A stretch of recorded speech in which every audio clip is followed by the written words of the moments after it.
నమస్తే అందరికీ welcome to భాగ్య వంటిల్లు. ఈరోజు చికెన్ ఫ్రైతో మీ ముందుకు వచ్చేసానండి. మన సబ్స్క్రైబర్లో ఒకరు రిక్వెస్ట్ చేశారు చికెన్ ఫ్రై చేయమని. సో చూసేద్దామా.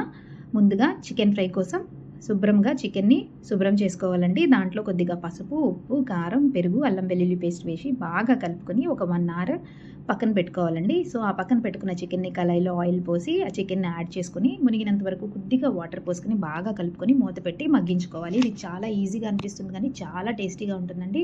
పిల్లలకి, పెద్దలకి అందరికీ బాగా నచ్చుతుంది.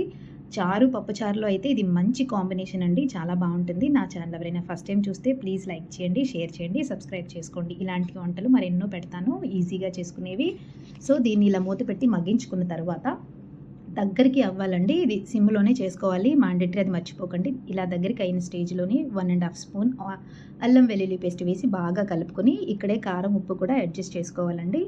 చేసుకొని లాస్ట్లో కొద్దిగా కరివేపాకు, కొంచెం పచ్చిమిరపకాయ, ఇదే బెస్ట్ కాంబినేషన్ అండి. ఆ పచ్చిమిరపకాయ, కరివేపాకు ఫ్లేవర్తో చికెన్ ఫ్రై అద్దిరిపోతుందండి. మీరు ఇలాగే ట్రై చేయండి, చాలా నచ్చుతుంది. సరేనా? నచ్చిందా? బాగుందా? మీరు కూడా తప్పకుండా ట్రై చేస్తారని అనుకుంటున్నాను. సో ఖచ్చితంగా ట్రై చేసి ఎలా వచ్చిందో నాకు కామెంట్ పెట్టండి. Thank you all.